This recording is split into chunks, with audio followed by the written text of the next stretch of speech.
O uso de gás ou óleo de silicone é obrigatório durante a cirurgia de vitrectomia?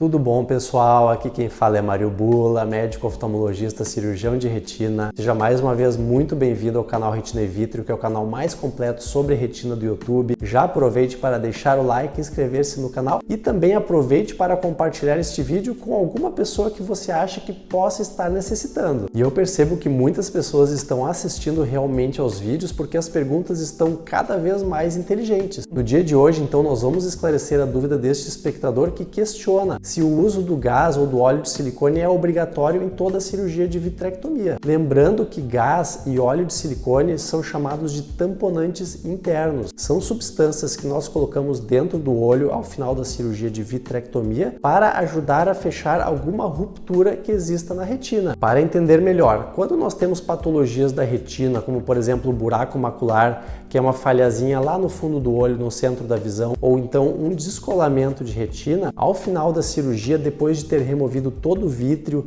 depois de ter feito uma troca fluido-gasosa, ou seja, ter removido o soro que foi utilizado na cirurgia e deixado com ar dentro do olho, nós vamos colocar aqui dentro ou o gás, que pode ser o SF6 ou o C3F8, ou então o óleo de silicone, que é uma substância viscosa que fica dentro do olho durante alguns meses e depois é removido. O gás sai por conta própria depois de 2 meses, mas o óleo precisa ser removido com uma nova cirurgia. O objetivo destas substâncias é ficar em contato direto com a retina, evitando com que o soro que é usado na cirurgia e que geralmente está em pequena quantidade, mas principalmente o humor aquoso, que é o líquido natural do olho, acabe entrando em contato precoce com a retina. Por quê? Porque nessas situações onde existe um buraco de mácula ou um rasgo na retina, nós precisamos com que estas lesões fiquem secas o maior tempo possível para que ela possa cicatrizar. E o óleo de silicone ou o gás evitam com que o líquido entre em contato com os rasgos. Inclusive, muitas vezes, nessas situações, nós pedimos para o paciente ficar deitado para um lado, ficar deitado para o outro, ou então até de bruço, para que a substância que foi colocada fique exatamente na posição que nós precisamos. Mas há situações onde não existe rasgo na retina. Por exemplo, um paciente que tem uma hemorragia vítrea, mas a retina está bem, ou um paciente que tem uma membrana epirretiniana que não está muito aderida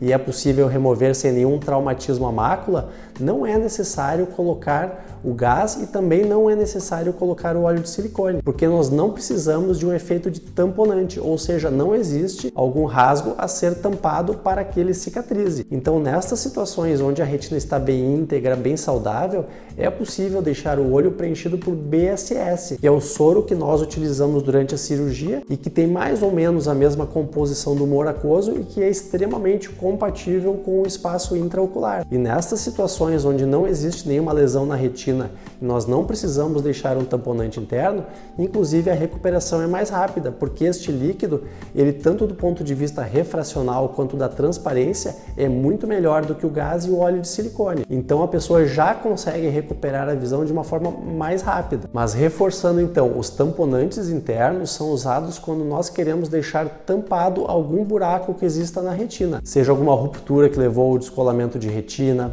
seja o buraco de mácula, ou seja alguma ruptura que se originou na hora de fazer a membranectomia, ou seja, na hora que nós removemos uma membrana epirretiniana. Às vezes esta membrana está muito aderida na retina e acaba causando um pequeno buraquinho. Então, neste tipo de situação, é muito importante deixar um tamponante interno para que a retina não venha a descolar e também para que o buraco macular, no caso da cirurgia para o buraco macular, venha a fechar pelo contato com o tamponante interno. Mas é claro, antes de qualquer cirurgia é muito interessante você conversar direitinho com o seu médico para ver qual é a indicação do seu caso. Há casos até onde a indicação muda no transoperatório, por exemplo, foi detectada uma ruptura na retina.